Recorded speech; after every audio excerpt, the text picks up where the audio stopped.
Assalamualaikum warahmatullahi wabarakatuh. Salam sehat untuk kita semua. Semoga kita semua selalu mendapat lindungan Allah Subhanahu wa Ta'ala ya. Diberikan nikmat sehat walafiat serta dimudahkan segala urusannya. Amin ya robbal alamin. Kesempatan kali ini Mimin akan membagikan satu cerita misteri. Seperti apa ceritanya? Mari kita mulai.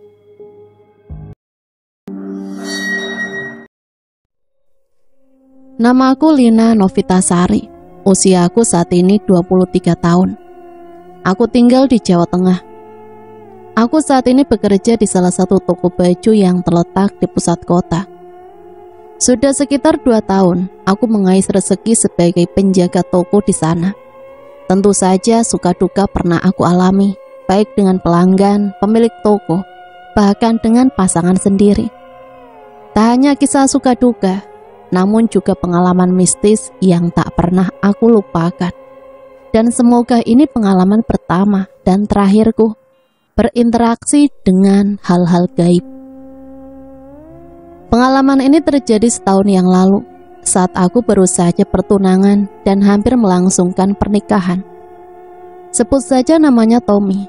Dia adalah seorang laki-laki yang kukenal beberapa bulan setelah aku mulai bekerja di toko itu. Awal mula kenalan, dia membeli sebuah baju kemeja laki-laki untuk dipakai kerja. Dia memilih beberapa pilihan baju yang menggantung di tempat. Sekitar 15 menit dia memilih dan menemukan sebuah kemeja berwarna coklat muda. Lengan panjang yang berlabel harga Rp125. Dia menghampiriku sebelum membayar ke kasir. "Mbak, yang ini nggak ada ukuran XL-nya?" tanya dia. "Sebentar ya mas, saya cari dan tanyakan dulu." Sambil ku bawa kemeja itu dan ku cari ukuran XL, ternyata nggak ada. Dan aku tanyakan ke kepala toko, barangnya masih kosong dan akan datang sekitar 2 atau 3 hari lagi. Aku langsung saja bilang ke orang itu kalau barangnya kosong dan akan datang beberapa hari lagi. Sambil agak kecewa, dia beralasan kalau rumahnya agak jauh dan takut kalau kesini lagi barang masih kosong. Akhirnya entah direncanakan atau tidak, dia meminta nomor WA aku agar kalau barang sudah datang bisa kasih kabar. Karena dia sudah terlanjur cocok kemeja itu, hanya saja ukurannya kurang besar. Yang ada hanya ukuran L, sedangkan dia minta XL. Tanpa menaruh rasa curiga, langsung kita tukeran nomor WA. Beberapa hari kemudian dia WA menanyakan kemeja tersebut dan aku jawab kalau memang barang masih kosong. Namun kukira WA-nya hanya sebatas perihal kemeja. Namun dia bertanya tentang nama, alamat, bahkan statusku. Awalnya memang aku agak risih dan gak enak. Namun pikiranku dia hanyalah pelanggan dan aku harus menghargainya. Sampai akhirnya ku ceritakan semuanya, mulai nama, alamat, bahkan statusku yang masih lajang. Singkat cerita, sudah 2 bulan perkenalan kami berlangsung. Tak munafik dan juga tidak GR. Aku pun merasa nyaman saat itu. Bahkan selama 2 bulan itu sudah 3 kali kita keluar bareng, hanya sekedar makan malam. Bahkan yang terakhir dia mengantarkanku pulang dan sempat berkenalan dengan kedua orang tuaku. Bahkan orang tuaku pun sangat welcome dan menaruh simpati dengannya. Memang aku akui dia sangat sopan, lembut dan perhatian. Entah modus atau tulus pikiranku saat itu. Bahkan masalah kemeja yang dia inginkan sudah dia dapatkan seminggu setelah awal aku ketemu dia. Namun perkenalanku sama dia sudah hampir 6 bulan lamanya. Hubunganku bukan lagi soal penjaga toko dan pelanggan, namun saat itu lebih serius lagi. Bahkan dia sempat bilang mau melamarku, namun aku tak begitu mudah menerimanya. Ada beberapa syarat yang aku ajukan. Di antaranya, pertama, aku harus tahu dulu tempat tinggalnya. Kedua, aku ingin ketemu sama keluarganya. Dia dengan penuh santai menjawab bahwa keluarganya sedang di luar negeri, tepatnya di Malaysia, untuk bekerja di sana. sedang tempat tinggalnya terjual gara-gara hutang orang tuanya di masa lalu. Dia bilang bahwa dia anak tunggal, bahkan dia juga bilang, bukankah laki-laki tak butuh wali untuk menikah? Sementara ini dia tinggal di kontrakan dan setelah menikah akan membawaku ke kontrakannya. Karena kata pemilik kontrakan, kalau bukan pasangan suami istri tak boleh menempati rumah kontrakan itu. Memang betul sih, pikirku. Namun sangat janggal sekali dan agak aneh. Mengapa harus secepat ini? Baru juga kenal sekitar 6 bulan, langsung berniat menikah. Aku sangat bingung saat itu dengan kondisi tersebut. Suatu hari, saat makan malam jam 7-an bersama dengan keluarga. Aku, bapak, ibu, adikku laki-laki yang pertama, sebut saja namanya Farhan, baru saja lulus SMA dan bekerja di salah satu perusahaan motor. Dan adikku kedua itu perempuan, sebut saja Adelia, masih SD. Tiba-tiba ibu bertanya, "Duk, itu si Tommy serius kah sama kamu?" "Kayaknya serius, Bu, wong dia mau berniat melamar dan menemui bapak kok." "Kalau memang serius ya bapak nggak masalah, asalkan kamu setuju dan siap menikah. Kalau bapak lihat orangnya baik dan sopan kok." "Iya sih Pak, kalau sopan dan baik memang iya, tapi kok masih ada yang janggal ya sama dia."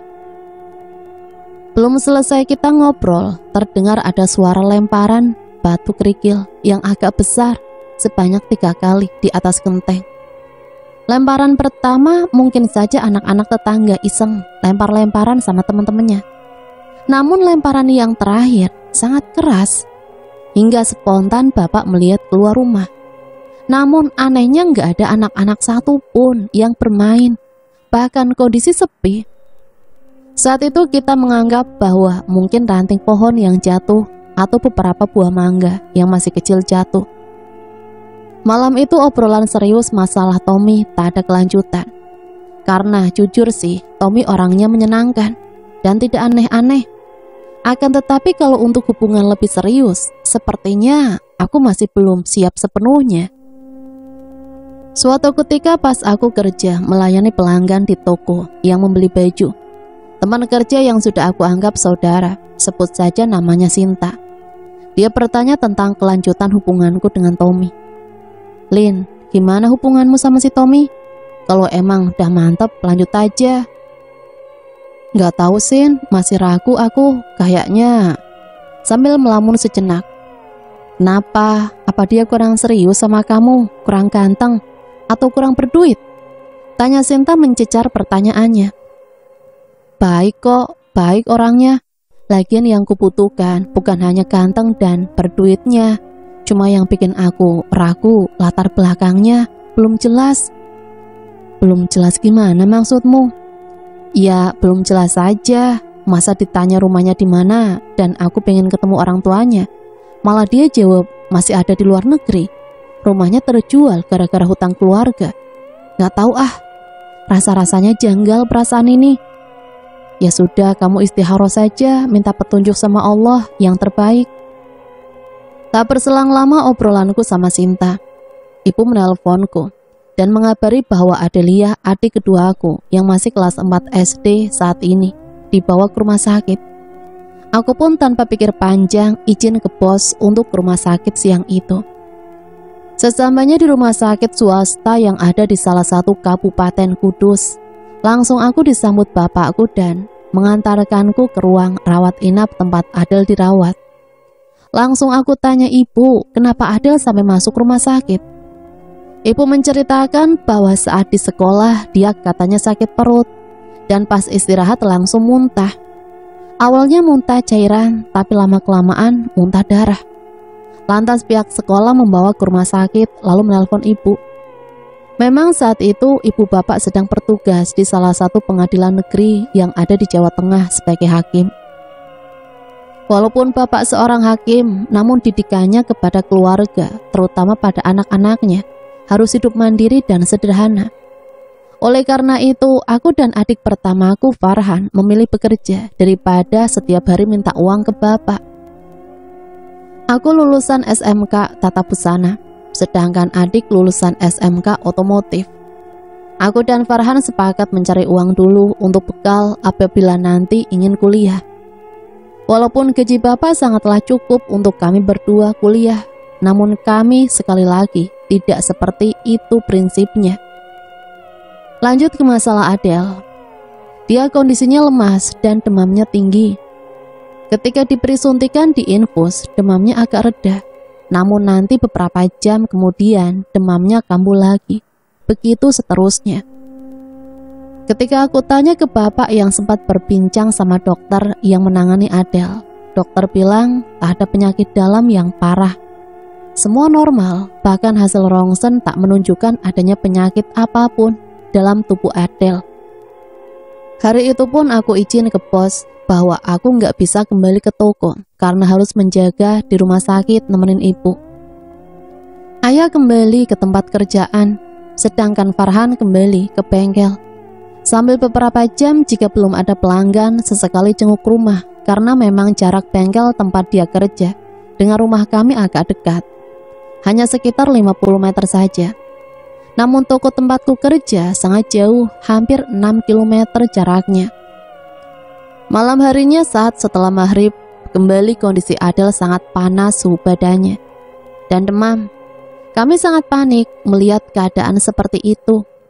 Aku segera memanggil perawat yang berjaga di ruangan sebelah. Setelah dicek dan diperiksa oleh beberapa perawat, mereka mengatakan kemungkinan ada gangguan psikis yang dialami Adele. Karena tak ada penyakit serius dan secara analisis medis, Adele mengalami demam atau masuk angin. Namun kami sangat janggal dengan kondisi Adele malam itu. Akhirnya dengan terpaksa dokter memberi obat penenang melalui suntikan di infus. Dan tak lama kemudian Adele bisa tertidur. Kondisi Adele sangat memprihatinkan. Mukanya pucat, lemas, dan sesekali kadang muntah darah. Jam dinding menunjukkan pukul 9 malam. Waktu itu aku, ibu, dan bapak yang jaga Adele di rumah sakit. Kecuali Farhan, memang diperintahkan bapak disuruh jaga rumah. Dan biasanya ditemani oleh teman-temannya sambil main game online. Namun entah kenapa tak lama kemudian, sekitar pukul 11 malam, Farhan menyusul dan ikut menginap di rumah sakit. Loh, kok kamu ikut kesini, Han? Kan bapak suruh kamu jaga rumah. Gak tahu nih anak, emang gak ada temennya yang nginep di sana? Aku mau nginep sini bareng-bareng semuanya. Wis pokoknya gak mau di rumah, jawab Farhan sambil terlihat ketakutan dan segera mengambil selimutku serta tidur di karpet bawah samping Adele yang berbaring di tempat tidur khusus pasien. Aneh anak ini, ada apa sih? Tanyaku lagi ke Farhan. Sudah, biarkan adikmu tidur. Kamu juga tidur, Lina, biar bapak yang jaga, misal Adele terbangun lagi. Malam itu pun kita lalui sampai pagi hari. Kebetulan aku minta cuti 1 hari ke bos untuk izin jaga Adele di rumah sakit. Farhan juga begitu, dia sengaja nggak ke bengkel dan juga izin. Hanya bapak yang kerja hari itu. Wajar karena bapak salah satu abdi negara. Jam 7 pagi Adele masih terlelap tidur dan kelihatan sudah mendingan sepertinya. Kami bertiga sarapan yang sudah dibelikan nasi bungkus di depan rumah sakit. Namun ibu sepertinya belum nafsu makan, hanya aku dan Farhan yang makan. Setelah selesai makan, aku coba bertanya ke Farhan. Han, ada apa sih tadi malam? Suruh bapak jaga rumah, malah ikut ke sini. Nanti kalau aku cerita, pasti kakak dan ibu gak bakalan percaya. Loh, piye toh? Belum cerita kok, sudah pesimis. Takut bu, banyak gangguan. Dan baru kali ini di rumah ada penampakan. Halah, cowok kok ketakutan? Emang kamu sendirian di rumah? Awalnya ada Iman, Anto, dan Dani yang biasa main ke rumah. Tak ajak mereka nginep rumah dan main game online sepuasnya, mumpung ada wifi. Sampai jam 8 malam, keadaan aman dan gak ada apa-apa kak. Mulai jam 9, gangguan mulai bermunculan. Awalnya kayak ada bau kebakaran, pas kita tengok dari arah dapur. Kita semua lihat ada sosok bayangan hitam dan matanya merah. Ya sudah, anak-anak pada kabur pulang tanpa pamitan. Aku langsung kunci pintu dan tidur di kamar dengan harapan tak akan ada gangguan lagi. Lah terus, kamu sempat tidur? Baru kesirep bentar, ada suara mirip kakak panggil nama aku. Ya, aku kira kakak pulang ke rumah. Setelah aku buka pintu rumah, ada sosok wanita di samping pohon mangga berdiri. Aku panggil kakak, tapi nggak menoleh. Aku dekati terus hampir jarak sekitar 3 meter. Dia membalikkan badan di hadapanku, dan aku sangat ketakutan. Mukanya nggak ada, Kak, rata dengan kulit. Mata, hidung, bibir, nggak ada semua. Sambil dia cekikikan, ketawa sambil melompat-lompat di tempatnya. Aku seketika langsung kunci pintu rumah dan langsung ke rumah sakit. Nggak bawa apa-apa, Kak. HP, baju ganti, motor di rumah. Aku kesini tadi malah naik angkot. Untung dompet selalu di saku celana. Kok aneh ya, Bu? Perasaan selama ini rumah kita nggak pernah ada kejadian kayak gini sebelumnya. Paling apa Farhan mengikut ya, Bu? Kataku ke ibu. Sumpah, Kak, ngapain sih aku bohong? Lagian aku juga males sebenarnya suruh tidur di rumah sakit. Sudah, nggak usah debat. Oh iya, nanti malam tolong di antara kalian pulang ya. Ambil baju ganti ibu yang di lemari. Sama sekalian ketemu tante kalian. Katanya mau jenguk Adel, cuma dia nggak ada motor. Jadi tolong dibonceng. Katanya mau nginep di sini bareng ibu. Soalnya om kalian katanya lagi di luar kota. Kenapa harus nanti malam? Kan bisa siang gini, Bu. Tante kamu masih kerja dan pulangnya malam. Gak mau kalau malam aku, Bu. Biar Kak Lina saja. Ya sudah, aku saja, Bu. Dasar penakut punya adik cowok. Aku sempat meledek. Sekitar jam 8-an malam, aku pulang dengan membawa motor. Sesampainya di rumah, aku langsung mengambil pakaian ganti ibu dan beberapa pakaian gantiku, serta punya Farhan. Kalau punya bapak, setiap pagi sebelum ke kantor, bapak selalu mampir ke rumah dulu, dan malamnya baru nginep di rumah sakit. Sekitar 1 jam lamanya, setelah barang-barang aku siapkan, sambil menunggu tante yang tak kunjung datang. Aku sempatkan menghubungi Tommy, namun HP-nya nggak aktif. Mungkin lagi dicas. Sampai aku lupa mau ngabarin dia. Iya, pikirku. Walaupun bukan keluarga, namun setidaknya aku bisa cerita. Dan kali saja ada solusi tentang penyakit Adel. Sambil aku berusaha menelpon dia, ku dengar ada suara langkah kaki di depan rumah. Namun ku tengok di balik jendela hanya ada motorku dan tak ada seorang pun. Aku lanjutkan nonton YouTube di HP sambil berharap tante segera datang. Namun hampir 1 jam lamanya tak ada tanda-tanda dia datang. Langsung aku putuskan ke rumah sakit saja dan mungkin tante capek nggak jadi ke sana. Aku telepon dan WA dari tadi juga nggak aktif HP-nya. Sambil aku bersiap mengunci pintu rumah dan membalikkan badanku untuk naik ke motor. Ternyata kulihat sosok tante sudah berdiri di depan motorku. Waduh, tante ini lagi make up atau pulang kerja sih? Lama banget. Namun aku amati tante agak aneh. Dia hanya diam dan menatapku dengan pandangan kosong saja. Tanpa basa-basi langsung kubonceng dia ke rumah sakit. Setibanya di rumah sakit, segera aku ajak tante ke ruangan D507 tempat Adel dirawat. Sebelum aku masuk ke ruangan, kebetulan Farhan juga mau masuk setelah dari kamar mandi.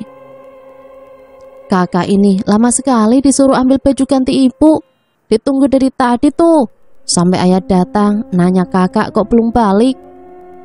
Bukan kakak yang lama, tapi nungguin tante yang gak nongol-nongol.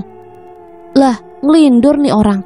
Kakak yang ditunggu tante dari tadi, sampai dia naik angkot dan sudah di sini 1 jam yang lalu.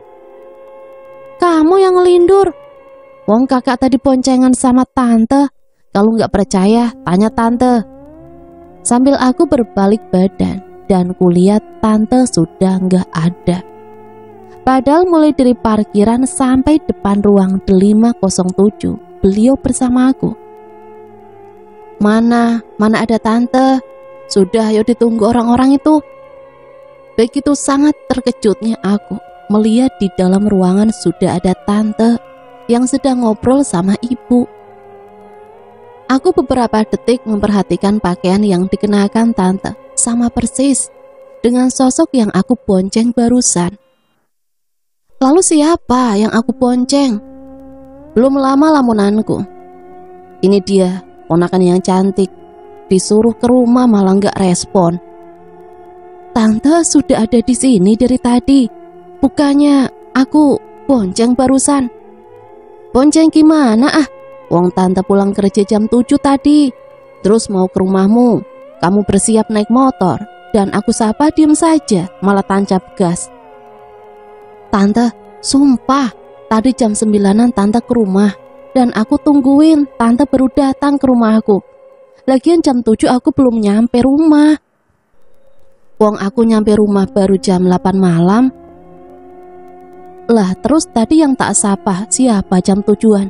Wong jelas kamu kok. Ah sudah, ayo makan. Itu sudah bapak belikan nasi goreng tadi di dekat kantor. Malam semakin larut. Saat ini hampir pukul 11 malam ketika semua tertidur pulas. Aku masih belum bisa memejamkan mataku. Karena alasan pertama, aku harus siaga nungguin Adele yang kondisinya belum juga membaik. Dan alasan kedua, aku masih memikirkan kejadian demi kejadian yang aku dan keluargaku alami. Sungguh aneh sekali. Dan sebelumnya nggak pernah kami mengalami kejadian ini. Beberapa saat kemudian Farhan terbangun karena kebelet pipis dan langsung ke kamar mandi yang kebetulan ada di sebelahku. Tak lama kemudian tante juga terbangun. Dia pun mendekati aku. Belum tidur kamu, Lin? Belum bisa, Te. Jagain Adele, kondisinya masih labil. Farhan mana? Lah itu barusan masuk kamar mandi. Han, Farhan, masih lama. Tante kebelet pipis, bentar nih. Baru saja PAP, tante ke toilet luar lah. Aku lagi mules nih, Tan. Lin, temenin tante bentar yuk ke toilet. Lah aku kan jagain Adele, Te. Lagian toiletnya kan deket. Keluar kamar lurus terus belok kiri dikit. Kan ada Farhan, walaupun di kamar mandi. Ayo kebelet nih tante. Waduh, ayo. Han, kakak antar tante dulu ya. Kamu sambil jagain Adele lo ya. Perintahku ke Farhan sambil segera menemani tante ke toilet. Aku bersandar di tembok samping toilet menunggu tante sambil mainan HP. Beberapa menit kemudian tante keluar dan segera kami kembali ke kamar tempat Adele dirawat. Kami berjalan dan saat mau belok ke tikungan arah ke kamar rawat Adele, kami spontan kaget. Karena sudah ada ibu yang berdiri di depan kami berdua. Kelihatannya juga mau ke toilet. Astaga, ibu ngagetin saja. Mau ke toilet. Namun aneh, ibu tanpa ekspresi apapun dan tatapannya kosong. Mungkin pikirku karena saking capeknya sudah 2 hari jaga Adele. Aku amati raut wajahnya sangat kosong dan tanpa ekspresi. Mbak sakit tak? Ditanya Lina kok diem saja. Ditemani nggak ke toiletnya? Tanya tante. Namun laki-laki tak ada respon. Dan seketika itu, ibu langsung begitu saja masuk ke toilet tanpa berucap sepatah kata pun. Aku dan tante memutuskan langsung kembali ke kamar Adele.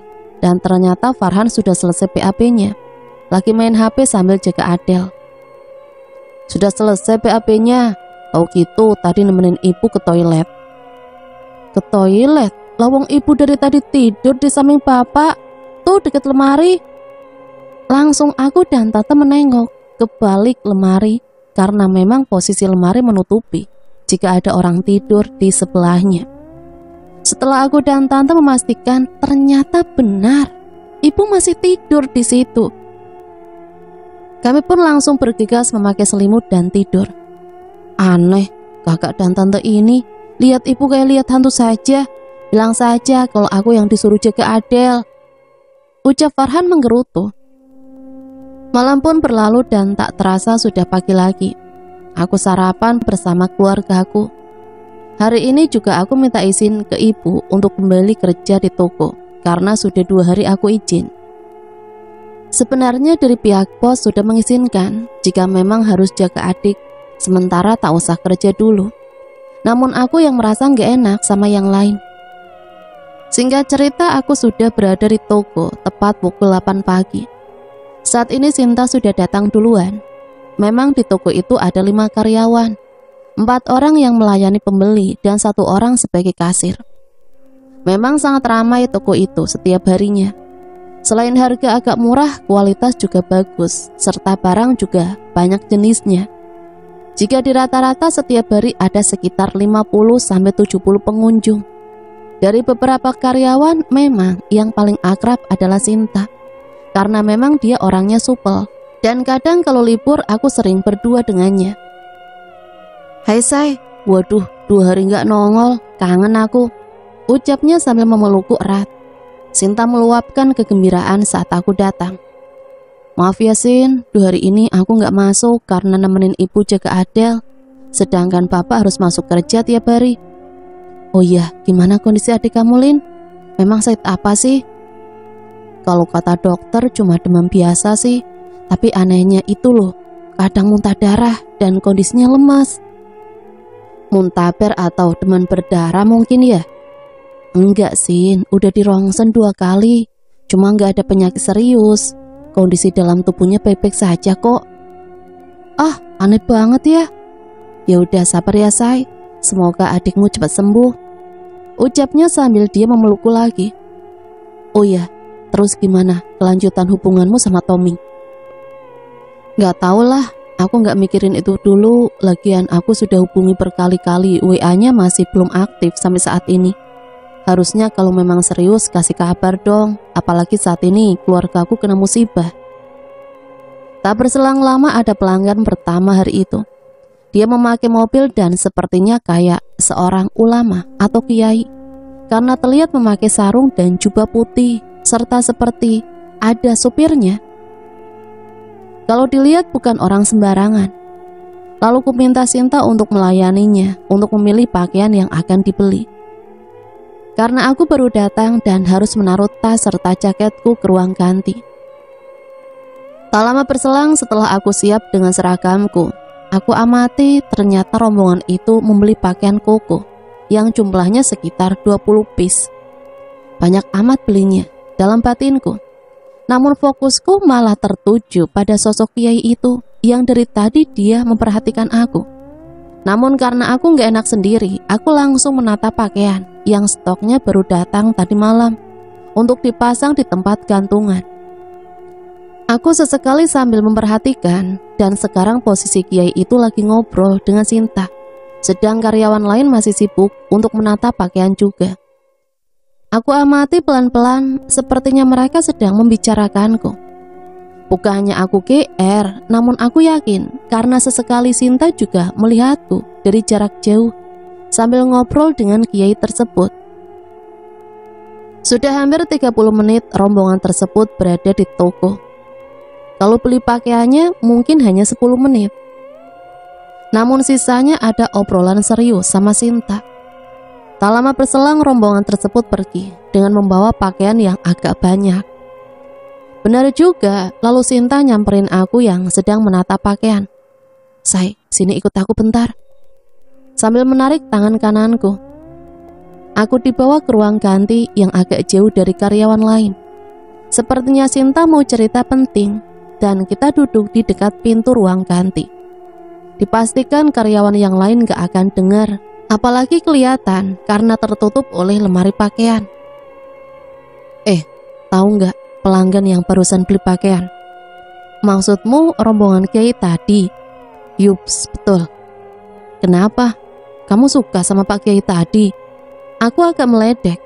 Astagfirullahaladzim, kualat kamu nanti. Beliau namanya Kiai Burhanuddin, salah satu pimpinan pondok pesantren di daerah sini. Sering dipanggil Gus Burhan. Aku tahu alamat pondoknya. Tetanggaku banyak yang mondok di sana. Oh, lah terus apa hubungannya kamu cerita sama aku? Begini, beliau tadi sempat bertanya namamu dan tempat tinggalmu.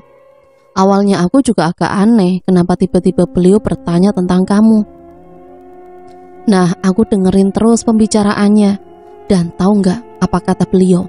Kalau keluargamu saat ini sedang ada yang mengganggu. Serius kamu, Say? Maksudnya orang jahat, pencuri atau begal gitu tah? Bukan orang, lebih tepatnya hal gaib. Sebentar, aku ngeblank ya.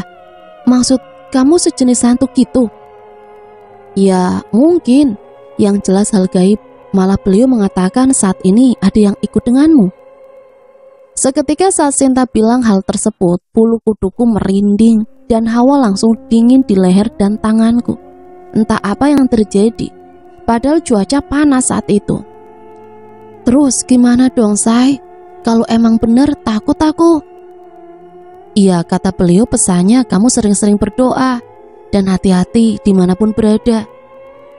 Hari ini sangat melelahkan karena pelanggan agak banyak dibanding hari biasanya. Apalagi ditambah stok barang datang malam sebelumnya. Sehingga selain kita melayani pelanggan, juga di sela waktu sambil menata pakaian yang baru datang. Bahkan satu karyawan bisa menata 200 hingga 300 pakaian. Malam pun datang sekitar jam 7. Itu artinya sebentar lagi pulang, karena toko tempatku bekerja buka jam 8 pagi hingga jam 8 malam. Cuma enaknya free makan siang.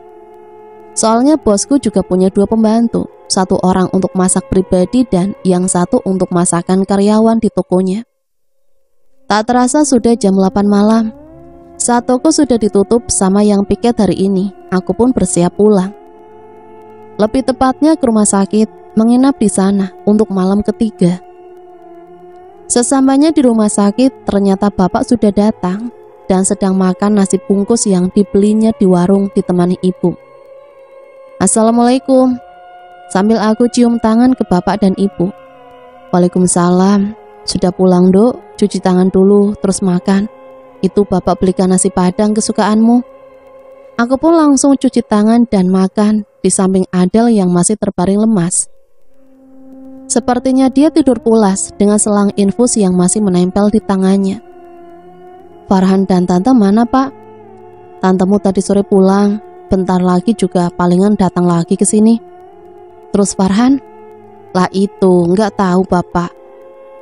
Tadi sore kata tantemu pas pulang sempat ketemu Farhan pulang dari bengkel.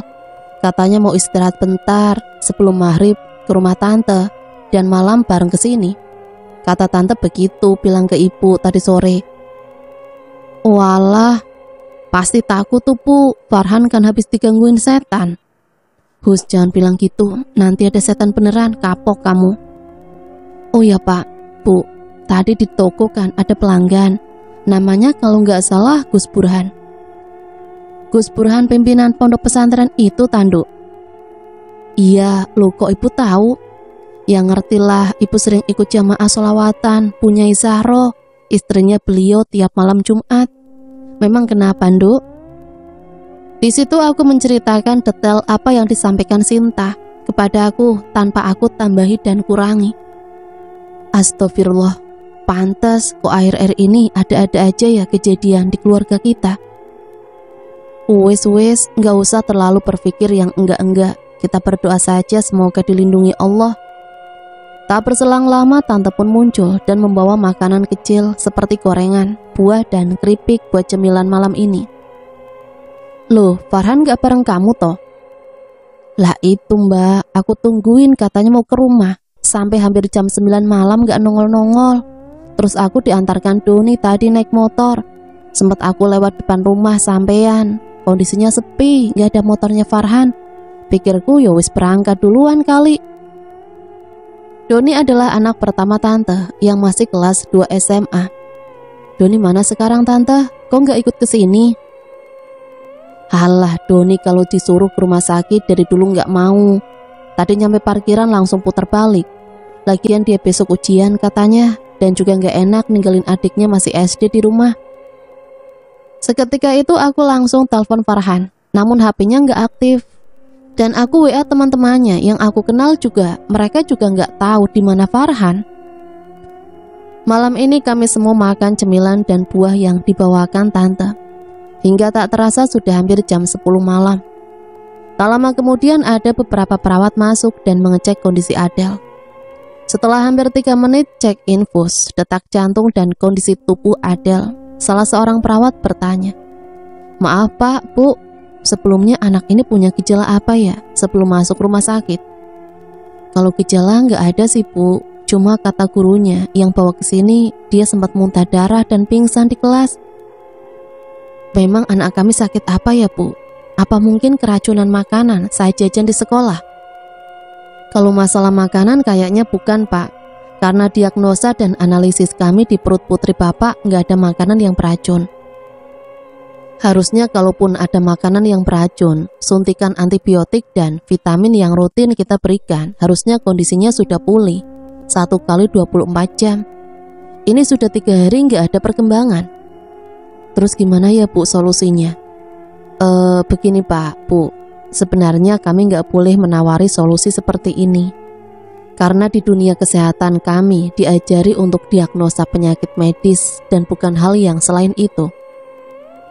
Tapi apa salahnya kita coba ke alternatif jika medis tak ada perkembangan?" "Maksud Ibu gimana ya?" "Begini Mbak, coba sampean ke alternatif ruqyah atau kiai yang sekiranya bisa mengobati penyakit non-medis. Kalau kami jujur, dari pihak rumah sakit penanganan sesuai gejala pasien. Selebihnya bukan keahlian kami." Tak berselang lama rombongan perawat tadi pergi meninggalkan ruangan. Tiba-tiba Farhan datang dan agak pincang sedikit di kaki kirinya. Kelihatannya habis terjatuh. "Loh, kenapa kamu Le? Habis jatuh toh?" Dia nggak menjawab dan seperti ketakutan. Lalu tante memberi air putih dan sedikit mengusap wajahnya Farhan dengan air sedikit. Baru kemudian dia mulai bercerita. "Kak, aku lama-lama nggak betah di rumah kalau gini ceritanya." "Kamu kenapa sih? Tenang dulu. Tarik nafas, lalu kalau udah tenang cerita," ucapku sambil memegang baju adikku itu. "Tadi kan gini, aku kan nungguin tante, persis sebelum maghrib sekitar jam 5:30 sore. Aku lihat tante sudah di depan rumah, cuma tak suruh masuk, diem aja, nggak ngomong." "Kok aneh? Tante loh habis selesai masak jam 7 malam, itu pun baru siap-siap mau ke rumahmu." "Bentar Te, aku belum selesai cerita." Habis itu aku segera keluarkan motor dan segera berangkat ke rumah sakit. Karena memang posisi aku sudah siap dan tante juga seperti bawa bekal gitu, pikirku juga sudah siap. Padahal jarak rumah ke rumah sakit gak jauh dan cuma butuh 15 menit saja. Tapi hampir 1 jam aku seperti muter-muter di jalan gak jelas. Pas melewati sawah dekat tembusan jalan raya itu, tante mulai aneh. "Maksudmu sawah yang tembusannya pertigaan jalan raya itu?" Terus tante aneh kenapa? "Iya, daerah sana Kak. Saat melewati sawah itu tiba-tiba bau wangi nyengat banget. Pikirku tumben tante pakai parfum kayak gitu. Itu posisi waktu sudah jam 6 lewat Kak. Kondisi gelap sudah. Dan motorku terasa sangat berat. Nah pas aku turun tiba-tiba aku nengok belakang. Itu bukan tante. Wajahnya hancur dan ketawa cekikikan. Lalu kayak aku didorong sama motor masuk ke area sawah-sawah. Beberapa saat kemudian banyak pengendara yang nolong. Ya ini cuma lecet-lecet dikit. Sambil Farhan menunjuk luka kecil di kakinya. Akhirnya semua isi ruangan kaget dengan cerita yang baru dialami Farhan. Akhirnya ibu dengan persetujuan bapak mau menemui Gus Burhan yang rencananya besok malam ke sana sepulang aku kerja. Malam itu pun kondisi sangat mencekam. Kami yang akhirnya jaga Adele. Awalnya 1 orang yang gak tidur, diganti menjadi 2 orang. Kadang aku sama Farhan, ibu sama tante, tapi kalau bapak katanya sendiri gak apa-apa. Malam itu pun kami lalui di rumah sakit yang terhitung sudah 4 hari Adele dirawat di sana. Namun kondisinya juga belum membaik. Keesokan harinya aku pun seperti biasa kerja di toko dan melayani pembeli yang datang silih berganti. Tak terasa jam sudah menunjukkan pukul 10 siang. Tak selang beberapa saat kemudian ada sebuah mobil hitam sedan berhenti di toko. Kupikir itu pelanggan yang mau beli pakaian. Namun setelah terbuka mobil pintu tersebut, begitu kagetnya aku. Ternyata itu adalah Tommy. Segera aku menghampirinya, serta aku tanyakan kemana saja beberapa hari ini. Ketika ditelepon gak aktif. Alasannya HP-nya rusak. Aku lalu menceritakan soal Adel dan kejadian demi kejadian di keluarga aku yang di luar nalar. Lama sekali aku curhat ke dia, sampai tak terasa hampir 1 jam. Dia menanggapi dan ikut sedih atas kejadian Adel. Namun yang menjadi janggal dalam hatiku, kenapa dia tidak bilang ingin jenguk Adel atau memberi saran apa kek? Oke lah, kita memang baru beberapa bulan kenal.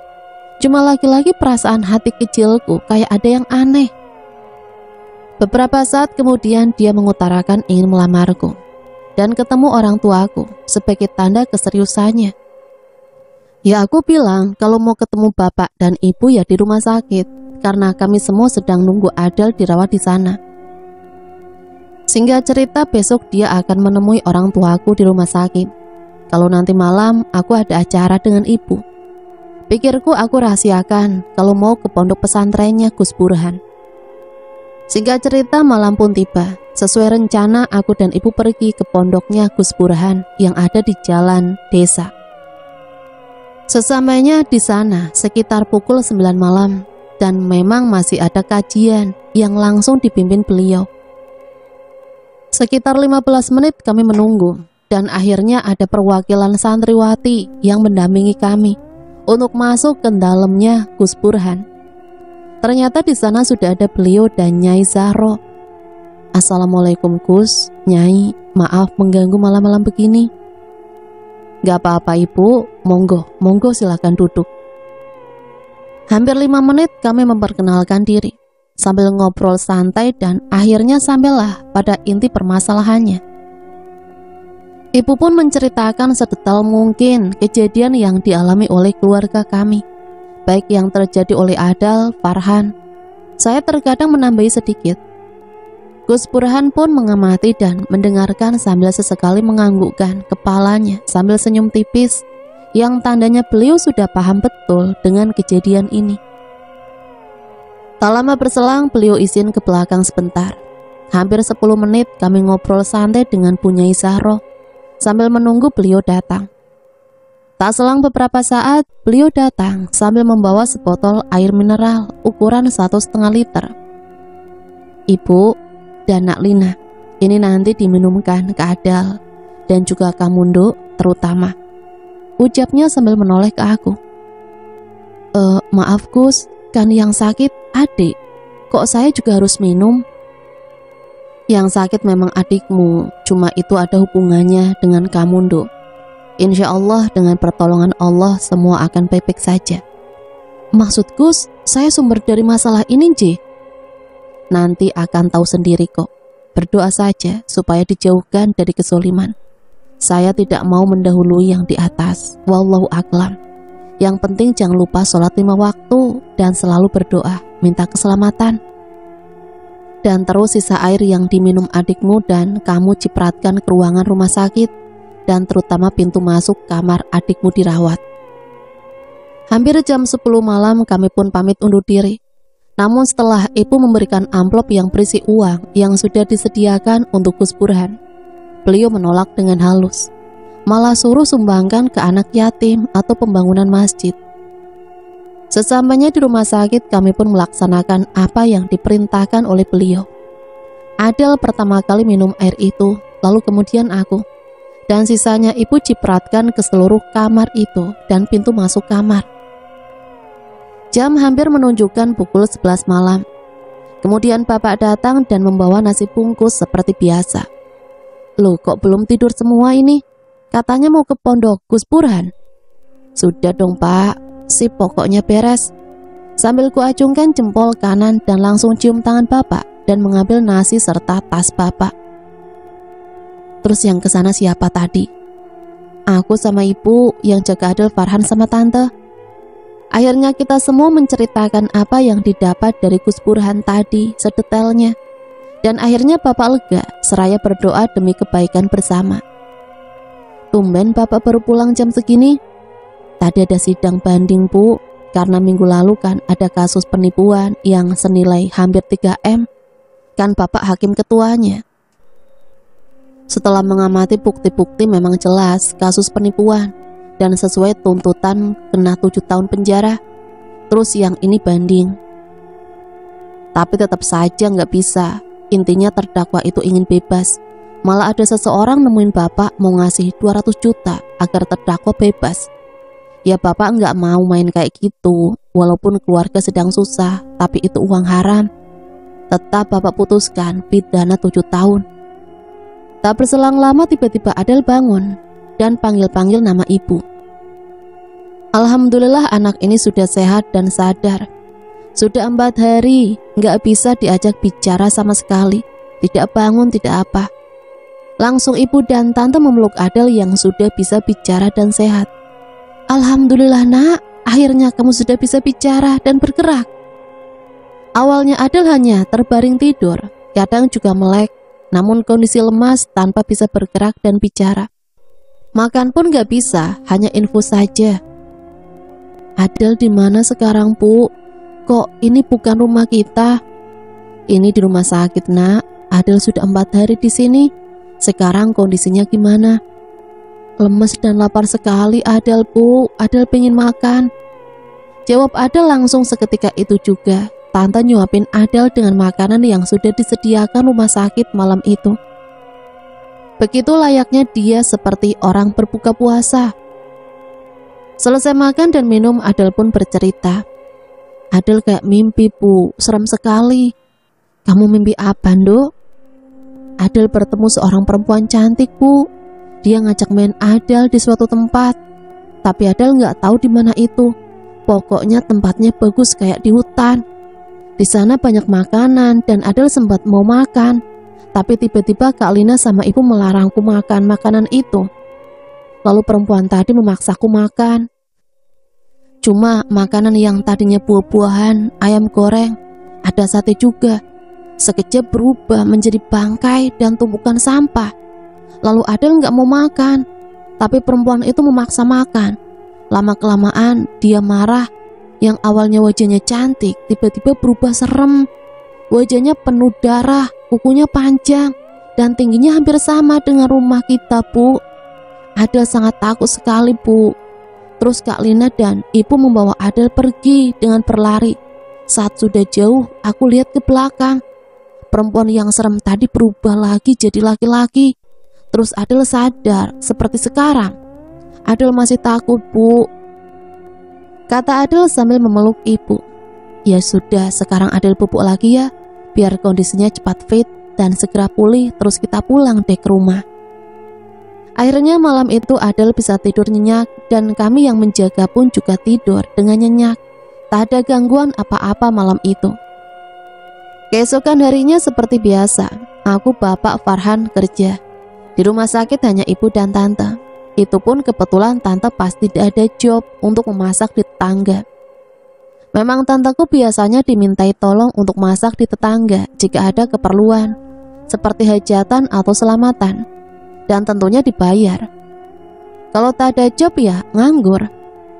Hanya sebatas aktivitas agar tak bosan di rumah. Om pulang tiap Sabtu dan Minggu karena kerjanya di luar kota sebagai kontraktor.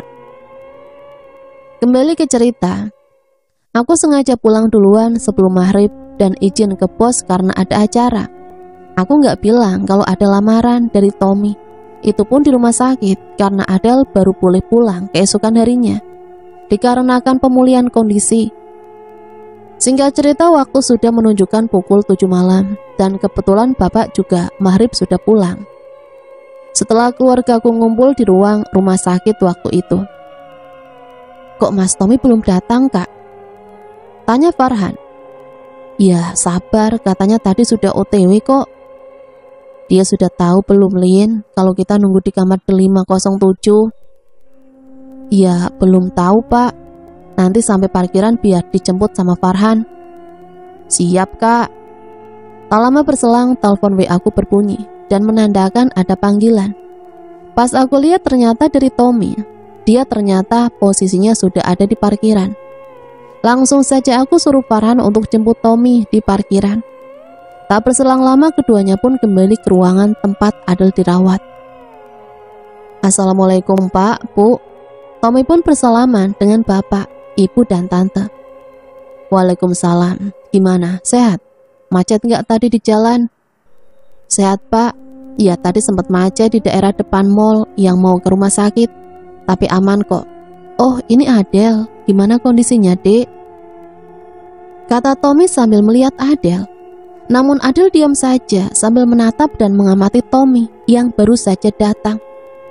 Mulai dari awal masuk sampai beberapa menit, dia seakan ada yang dipikirkan saat melihat Tommy pertama kalinya.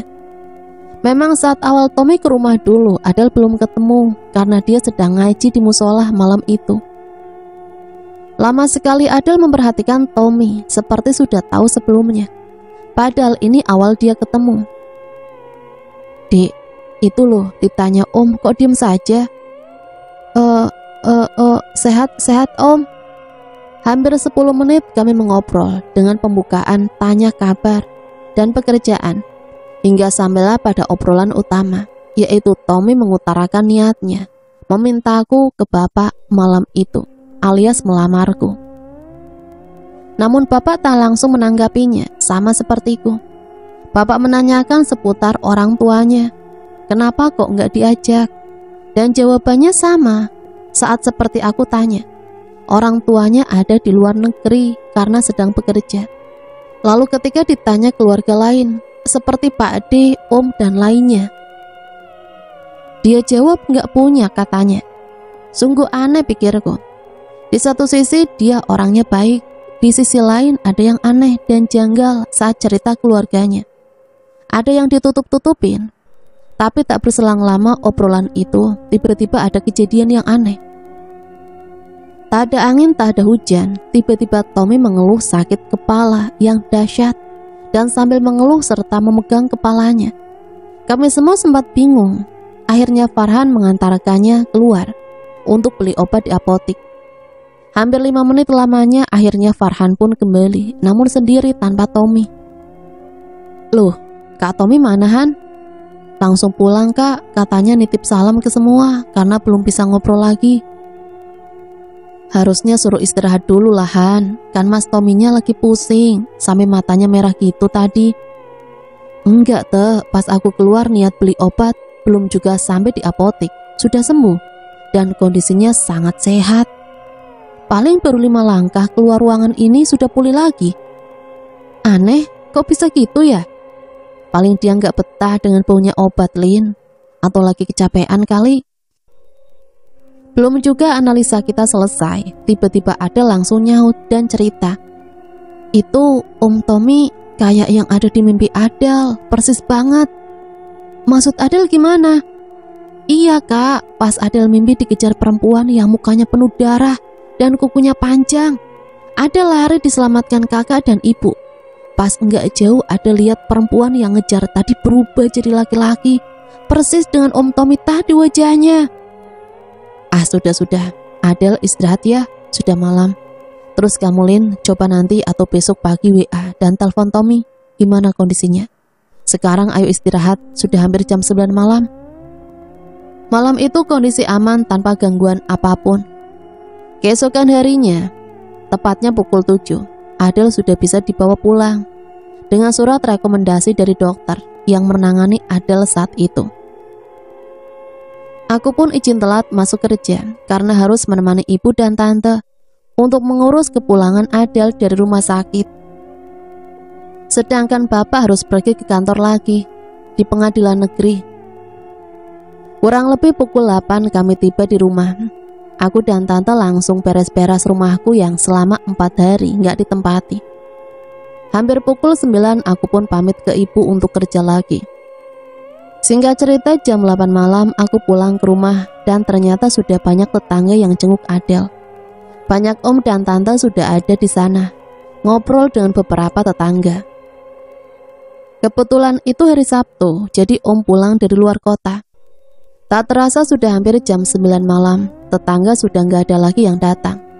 Om dan tante pun juga izin pulang, besok akan ke rumah lagi katanya. Bapak belum pulang Bu. Belum, tadi telepon katanya masih ada tamu di kantornya dari luar kota dan pulang agak malam. Ya sudah, ibu tidur dulu sana, pasti capek seharian ada tamu. Biar aku nungguin bapak pulang. Sudah hampir setengah jam aku nungguin bapak pulang sambil main HP. Bosan juga. Akhirnya aku kepikiran untuk telepon Tommy buat ajak ngobrol sambil menanyakan kabarnya yang semalam tiba-tiba sakit kepala mendadak. Tapi aneh, nomornya nggak aktif lagi. Telepon WA dan telepon biasa juga nggak aktif. Pesan WA aku juga centang 1. Itu artinya bukan hanya tak ada koneksi internet, tapi juga HP-nya nggak aktif. Lama aku mencoba memikirkan hal itu. Tiba-tiba ada suara ketukan pintu. Dan kulihat dari balik gorden jendela, ternyata bapak sudah pulang. Aneh, nggak kedengeran suara mobilnya. Mungkin aku pas sibuk mencoba telepon Tommy tadi, makanya nggak fokus. Langsung kubuka pintu rumah. Baru pulang pak, malam banget. Mana nggak bawa oleh-oleh lagi? Kataku bercanda sambil mencium tangan dan membawakan tas bapak. Bapak tak membalas kata-kataku dan langsung saja dia ke kamar mandi. Pikirku, oh mungkin bapak lagi kebelet, makanya langsung ke kamar mandi. Terdengar suara air menyala yang menandakan benar kataku, dia lagi kebelet. Aku lanjut main HP lagi sambil nunggu bapak selesai dari kamar mandi. Beberapa menit kemudian terdengar suara mobil masuk ke halaman rumahku. Aku mendengarkan secara seksama dan aku amati. Itu seperti suara mobilnya bapak. Apa aku salah dengar ya? Pikiranku mulai kacau malam itu dan rasa takut serta gelisah mulai muncul. Tak lama kemudian mobil dimatikan dan terdengar suara langkah kaki menuju pintu rumah yang menandakan ada yang mau masuk. Aku tunggu kondisi dan apa yang akan terjadi sambil beberapa kali bulu kuduku merinding. Benar dugaanku, ada yang mau masuk rumah. Suara pintu diketuk pelan. Aku gak langsung bukain pintu itu karena aku masih gemetaran dan ketakutan. Terdengar suara ketukan pintu lagi. Aku masih ragu untuk melihat siapa di balik pintu itu. Semua anggota keluargaku sudah ada di rumah, pikirku. Lalu siapa itu? Tak berselang lama setelah ketukan kedua terdengar suara. Bu, Farhan, Tina, sudah tidur semua? Aku bertambah ketakutan dan semakin gemetar. Jelas dan jelas sekali itu suara bapak. Bukankah dia sudah pulang tadi? Aku nggak lagi ngelindur dan belum tidur. Ini nyata aku alami. Kalau itu bapak, lalu siapa yang di kamar mandi? Atau kalau yang di kamar mandi bapak, lalu siapa yang di luar sekarang? Halo, ada yang belum tidur? Suara itu bertanya sambil ketukan pintu yang agak keras. Aku mengambil tas bapak tadi yang ada di kursi dan kupeluk erat tas itu sambil merasakan ketakutan yang sangat hebat. Belum juga hilang ketakutanku, tiba-tiba, Kak, bapak datang itu loh, malah nggak cepetin dibukain pintu. Kata Farhan sambil ku amati matanya masih merah, yang menandakan masih ngantuk berat. Waduh, hampir saja bapak mau tidur di mobil kalau sampai nggak dibukain pintu. Ini martabak telur, kata bapak sambil memberi bungkusan ke Farhan. Gak tahu itu kakak, nggak cepetan dibukain. Padahal yang deket pintu, aku saja yang sudah tidur kedengeran kok. Jelas itu bapak yang asli, yang biasanya pulang meski membawa oleh-oleh dan memakai mobil. Lalu siapa yang ada di kamar mandi sekarang? Endo, kamu kenapa?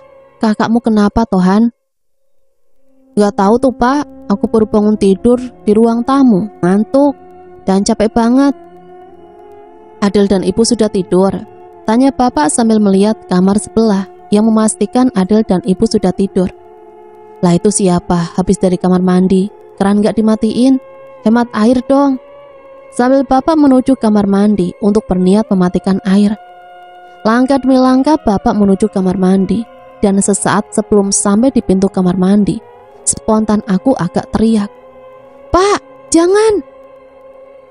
Astaga, apa sih Lin? Kok teriak?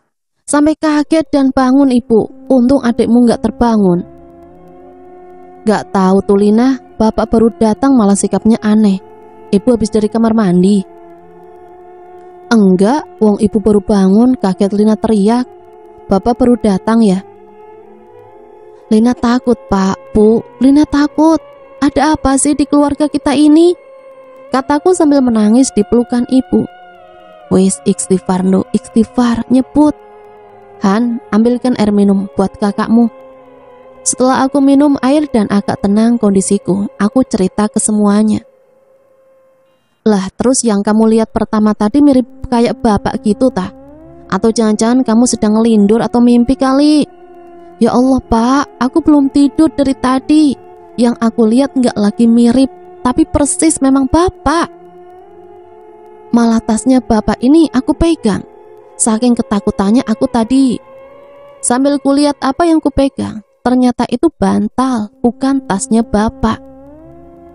Mana tasnya bapak kak? Wong itu loh bantal. Itu tasnya bapak kan? Aku yang ambil tadi pas bapak baru pulang. Aku serius Bu, aku gak bohong. Dan aku gak ngelindur. Pagi harinya sekitar jam 6 terdengar bapak sudah berangkat kerja. Aku pun baru bangun dan kulihat ibu sedang memasak di dapur. Kulihat Adel dan Farhan masih terlelap tidur. Aku cuci muka sebentar dan langsung bantuin ibu masak di dapur. Hampir jam 6:30 masakan sudah siap untuk sarapan. Adel dan Farhan pun dibangunkan untuk sarapan bareng. Belum juga menikmati santapan sarapan pagi, tiba-tiba HP-ku terdengar berbunyi. Panggilan dan terlihat bapak sedang menelponku. Iya, halo Pak, ada apa? Kamu sudah bangun kan Lin? Coba lihatkan map warna kuning. Ada yang ketinggalan gak di rumah?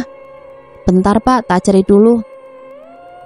Halo, ini ada Pak, cuma banyak sekali dan tebel-tebel. Iya, yang warna kuning saja. Kamu ke toko jam berapa? Iya, nanti masih jam 7:30 Pak. Ya sudah, sebelum ke toko tolong antarkan map kuning itu ya ke sini. Penting soalnya. Yang lain gak usah, gak apa-apa. Cuma map kuning saja. Serahkan ke Pak Satpam saja yang ada di depan.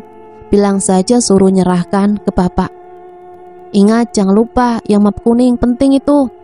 Iya, nanti Lina bawakan. Tapi masih mau sarapan dulu dan mandi.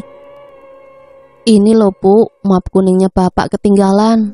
Suruh nanti aku bawain pas sekalian aku berangkat kerja. Emang map apa itu?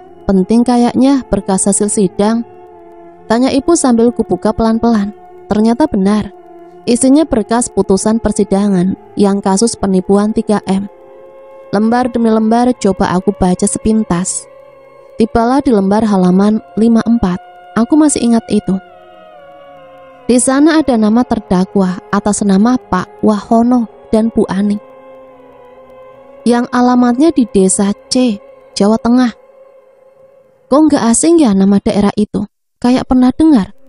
Coba iseng aku fotoin halaman itu dan kututup kembali. Sekitar pukul 7:30 aku berangkat sambil membawa titipan map kuning ayah dan aku serahkan ke Pak Satpam yang berjaga di depan. Lalu aku langsung putar balik dan menuju ke toko tempatku bekerja.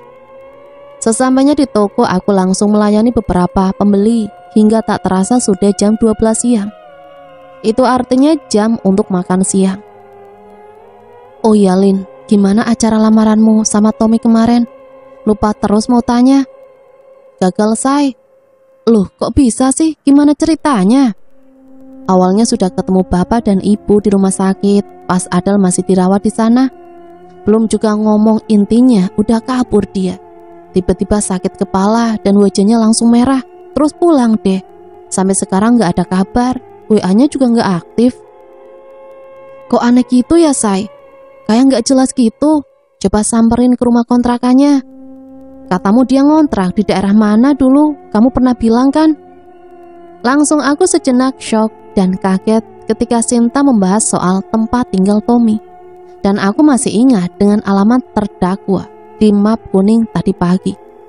Aku sempat foto dan kulihat detail alamatnya. Kok sama yang diceritakan Tommy saat itu? Aku sejenak melamun dan sepintas ada di benakku. Jangan-jangan, masa sih? Ini hanya kebetulan atau memang kenyataan ya? Belum selesai aku memikirkan apa yang aku perkirakan. Ini anak ditanya malah buka HP, kata Sinta mengejutkanku. Say, kamu tahu alamat ini enggak? Kalau daerahnya tahu, kalau detailnya aku nggak tahu. Iya, ini alamat rumah kontrakannya Tommy. Bentar-bentar, kok ini ada tulisan terdakwa ancaman 7 tahun? Maksudnya gimana sih, Say? Enggak, gini loh. Tadi pagi bapakku telepon suruh sekalian bawain berkas hasil sidang yang ketinggalan. Nah, aku iseng-iseng bukain asal aja. Pas di suatu halaman aku nemuin alamat ini. Kayaknya aku pernah dengar tempat ini. Ternyata baru ingat kalau ini alamat rumah kontrakan Tommy. Maksudmu apa? Ini semua ada hubungannya sama Tommy? Ya aku nggak seuzon sih. Cuma kok kebetulan banget gitu, aneh saja. Oh ya, nanti malam kamu nggak ada acara kan? Temenin aku ke alamat ini ya.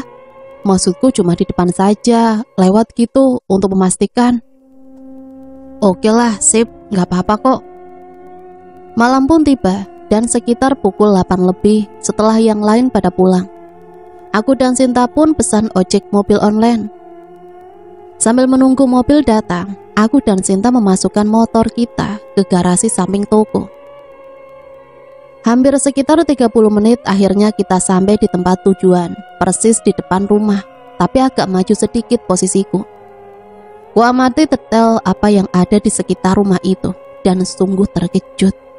Hampir ada 7 orang yang berseragam polisi dan kejaksaan yang berjaga di depan rumah itu, ditambah 2 orang satpam. Sekitar 3 menit aku amati pelan-pelan dan keluarlah 3 orang dari dalam rumah itu. Orang pertama seperti bapak-bapak memakai jas dan dasi. Orang kedua bapak-bapak memakai seperti pakaian khas orang Jawa, serba hitam, dan memakai belangkon hitam. Penampilannya persis seperti paranormal yang ada di film-film. Dan orang terakhir begitu kagetnya aku dan Sinta melihat sosok orang ketiga itu. Say, itu kan Tommy, itu Tommy. Apa nggak salah lihat aku ya? Kata Sinta dengan suara agak kencang dan menunjuk ke arah rumah itu dari dalam mobil. Shh, jangan keras-keras dong, nanti kedengeran. Iya, nggak salah lagi, itu Tommy. Beberapa saat kemudian salah satu satpam menghampiri mobil kita dan bertanya ke sopir ojol. Malam mas, maaf, ada apa ya? Kok berhenti di sini? Oh ini pak, mau tanya alamat perumahan Blok B9, daerah mana ya pak? Kata ojol yang sepertinya mengalihkan agar tidak curiga. Oh itu mas, sampean lurus terus. Ada perempatan kedua, belok kanan, itu Blok B9. Terima kasih pak, saya kira ini Blok B9. Bukan mas, ini Blok A9. Ya udah mas, maaf mengganggu, makasih. Waduh mas, makasih ya mas udah mau nyelamatin kami. Sama-sama mbak, aku nggak tahu masalahnya mbak-mbak ini sama yang punya rumah tadi. Tapi selama mbak sebagai customer, ya tugasku melindungi mbak sebisaku. Waduh sekali lagi makasih ya mas. Kalau mas nggak keberatan ikuti mobil yang tadi keluar mas, saya cuma ingin tahu berhentinya di mana. Gila kamu say, mau ngapain ngikutin bapak-bapak itu? Udah tenang aja, cuma ingin tahu tujuan akhirnya saja kok. Lama kita muter-muter hampir 15 menit, tibalah kedua orang tadi di sebuah rumah agak pinggiran sawah. Jalannya agak gelap, menakutkan dan terjal sekali. Heran pikirku, kok ada manusia yang mau tinggal di tempat kayak gini. Setelah berhenti sejenak, keluarlah bapak-bapak yang memakai jas serta yang memakai pakaian serba hitam. Keduanya hanya bersalaman dan bapak yang memakai jas kembali naik mobil dan meninggalkan rumah itu. Sepertinya dia cuma mengantar pulang si paranormal. Tak berselang lama ibu telepon dan aku baru ingat kalau malam ini aku janjian ke rumahnya Gus Burhan. Aku pun meminta Mas Ojol untuk melanjutkan perjalanan pulang langsung ke rumahku. Itu tadi kalau nggak salah rumahnya Mbah Waseso itu mbak, kata Mas Ojol tiba-tiba. Mbah Waseso? Mbah Waseso siapa mas? Beliau itu kondang, sering ngobatin orang yang intinya kena gangguan gaib. Bahkan ada yang bilang juga tukang sihir, santet juga, kata Mas Ojol tersebut. Kok Mas tahu? Ya itu kata orang-orang, Mbak. Bahkan pernah 3 atau 4 kali aku ngantar customer ke sini. Cuma posisi sore, nggak malam gini. Singkat cerita, aku sampai di rumah dan segera bersama ibu yang sudah siap untuk ke pesantrennya Gus Burhan. Lo Sinta, apa kabar kamu, Nduk? Lama nggak ketemu. Alhamdulillah baik, Bu. Ibu dan keluarga sehat? Tanya Sinta balik. Baik, alhamdulillah. Ya cuma kemarin ada musibah, si kecil sempat sakit. Singkat cerita, sampai di pesantren Gus Burhan sekitar pukul 9:30 malam. Kami disambut beliau langsung dan Bu Nyai Zahroh yang selalu setia mendampingi. Kami mulai menceritakan kejadian satu persatu yang kami alami dan juga baru saja yang aku alami bersama Sinta. Sekarang kamu sudah tahu kan, Dok, apa yang terjadi di keluargamu? Jadi selama ini keluarga aku kena sihir, Gus. Lalu apakah Tommy yang ada di balik ini semua, Gus? Wallahu a'lam, Dok, hanya Allah yang tahu. Yang jelas, kita harus berlindung hanya kepada Allah saja dari semua kejahatan, baik dari bangsa jin maupun manusia. Terus gimana, Gus? Apa yang harus kami lakukan? Sebentar, Bu, tunggu dulu. Seperti biasa, beliau izin ke belakang dulu dan kita semua disuruh nunggu. Tak lama berselang ada mobil datang dan itu ternyata suara mobil Bapak yang menyusul kami. Dan benar, tak lama Bapak muncul dan langsung duduk di sebelah Ibu. Loh, kamu, Nduk Sin? Nje, Pak, tadi diajak Lina ke sini. Beberapa saat kemudian Gus Burhan kembali lagi dengan membawa sebotol air dan garam kasar yang ada di kertas. Loh, Bapak baru pulang kerja ya? Nji Gus, biasa ini lembur, langsung ke sini. Sebelum saya mulai, mungkin ada yang mau dibicarakan lagi, kata beliau. Begini Gus, tadi yang sempat menyelidiki tentang Tommy, pria yang bermaksud melamar Lina. Salah satu data saya temukan bahwa anak terdakwa penipuan yang beberapa minggu ini saya sidang atas nama Pak Wahono dan Bu Ani. Keduanya sekarang sudah resmi ditahan di lapas kelas 2A. Itu anaknya bernama Tommy Agus Putra Wahono, dan memang panggilannya Tommy. Dan saya nggak nyangka dan baru tahu kalau Tommy yang dikenal putri saya ini ya anaknya terdakwa tersebut. Iya betul, Pak. Tadi aku sempat menyelidiki di rumahnya sana dan dijaga banyak polisi. Aku menceritakan detail perjalanan tadi ke Bapak juga. Nah, sekarang begini saja. Saya nggak mau mengambil kesimpulan apapun. Yang jelas saya fokus untuk menyembuhkan dan menetralkan semua yang ada di keluarga Bapak dan Ibu. Terus selanjutnya bagaimana, Gus? Tolong Lina agak mendekat. Nanti saya akan baca beberapa ayat suci Al-Quran. Tolong kamu dengarkan dengan seksama, Yondo. Kemudian mulailah beliau melantunkan membaca ayat-ayat Al-Quran dengan merdu. Suaranya sungguh enak dan adem di hati. Namun setelah beberapa menit kemudian, kayak rasanya mau muntah dan mual, serta pusing di kepala. Setelah itu aku tak ingat apa-apa. Beberapa saat kemudian aku tersadar dan kulihat di jam tanganku sudah sekitar pukul 10:30 malam. Ibu, Sinta, aku kenapa? Alhamdulillah, Say, kamu sudah sadar. Memangnya aku kenapa? Akhirnya Sinta cerita, selama aku diruqyah oleh Gus Burhan, aku ngamuk dan kesakitan, serta bilang ampun berulang kali. Dan akhirnya aku bilang kalau disuruh orang untuk menghancurkan keluarga Pak Budi Wiguna, yaitu bapakku. Kata Sinta, suaraku seperti besar dan menggema sambil meronta-ronta, sehingga yang memegangi sampai 4 orang. Bapak, Ibu, dan kamu, Nduk Lina. Semua yang terjadi ini adalah kekuatan sihir yang tak lepas dari tipu daya jin yang mengganggu. Dan yang dikirim adalah sejenis jin ifrit. Mereka bisa berwujud apa saja dan melakukan apa saja yang mereka mau dengan tujuan menghancurkan dan menyesatkan. Lalu apa semua ini ada hubungannya dengan calon suami putri saya, Gus? Lebih baik dibatalkan saja pernikahan putri Bapak dengan laki-laki yang bernama Tommy. Insya Allah, pasti suatu saat akan ada pria yang lebih baik lagi. Kalau masalah datangnya dari siapa, wallahu a'lam, hanya Allah yang maha tahu. Terus setelah ini, apa yang harus kami lakukan, Gus? Begini Bapak, malam ini juga setelah sampai rumah, jenengan langsung cari Buhul yang menjadi penyebab sihir itu semua. Di area rumah jenengan. Buhul itu apa ya Gus? Lalu bagaimana kami cara mencarinya? Ini air yang saya bawakan, nanti taruh di timba besar dan tambahi air sebanyak mungkin. Terus cipratkan ke setiap sudut rumah, baik di dalam, di halaman luar maupun belakang. Nanti lihat, jika ada seperti asap langsung gali dan cari bungkusan.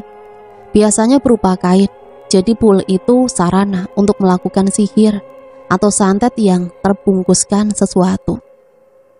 Baik, kalau begitu kami langsung pamit undur diri dan segera melaksanakan apa yang kata Gus tadi. Mohon doanya Nji Gus, kata Bapak sambil pamitan dan menyerahkan beberapa sembako yang sudah dipersiapkan sebelumnya.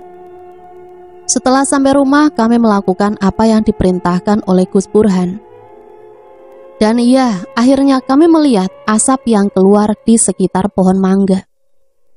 Sekitar 5 menit mereka menggali di sekitar pohon mangga, dan alangkah terkejutnya Bapak dan Om menemukan bungkusan kain putih yang dikemas seperti pocong. Dengan kedua sisi diikat, lalu mereka kembali ke dekat kita dan membuka bungkusan itu. Alangkah terkejutnya, ternyata isinya benda-benda tajam yang sudah berkarat, seperti jarum, paku, silet. Kemudian Bapak dan Om membakar benda tersebut di depan rumah, hangus dan tak tersisa lagi. Malam itu pun kami beristirahat dan tidur. Sinta akhirnya menginap di rumahku, sementara Om dan Tante pulang karena memang jarak rumah mereka dekat, hanya beda gang saja. Keesokan paginya kami sarapan bersama. Belum lama kami sarapan dan mengobrol. Tiba-tiba ada telepon di WA Bapak. Sepertinya masalah penting dari kantornya. Tapi dari kata-katanya kok seperti ada yang meninggal. Telepon dari siapa Pak? Serius sekali. Kabar duka Nduk Lina. Kayaknya ini sudah takdirnya yang di atas. Apaan sih Pak? Ada apa sih? Barusan tim kejaksaan telepon Bapak. Kalau tadi pagi subuh ada kejadian. Tommy, calon kamu yang nggak jadi itu, anaknya Pak Wahono, ditemukan tewas, terbakar di sebuah rumah. Innalillahi wa inna ilaihi rajiun. Kami serentak kompak. Di satu sisi aku bahagia karena nggak jadi nikah dengan orang yang nggak benar, dan di sisi lain aku juga ikut bela sungkawa. Sumpah, rasa ini sudah ilfil beberapa hari yang lalu ke Tommy. Kok bisa, kan rumahnya besar dan lagian dijaga beberapa polisi dan kejaksaan. Meninggalnya bukan di rumahnya, tapi nggak tahu di rumah siapa. Dekat dengan sungai dan sawah-sawah gitu, kata pihak kejaksaan. Karena tadi pagi sebelum subuh minta izin ke polisi yang jaga rumahnya kalau mau keluar. Namun jam 5 tadi pagi ditemukan rumah yang ditemuinya hangus terbakar, beserta ada kakek tua juga jadi korban. Itu masih diurus pihak kepolisian. Langsung aku saling memandang dengan Sinta. Yang dimaksud Bapak adalah rumah Mbak Waseso, si paranormal itu. Batinku bersyukur. Kesoliman pasti musnah, dan untung pernikahanku dan Tommy nggak jadi dan batal. Karena jika dilanjutkan, ini adalah pernikahan terlarang. Sampai di sini saya pamit undur diri. Mohon maaf apabila banyak salah kata. Sampai berjumpa kembali di cerita-cerita selanjutnya. Matur suwun, wassalamualaikum warahmatullahi wabarakatuh.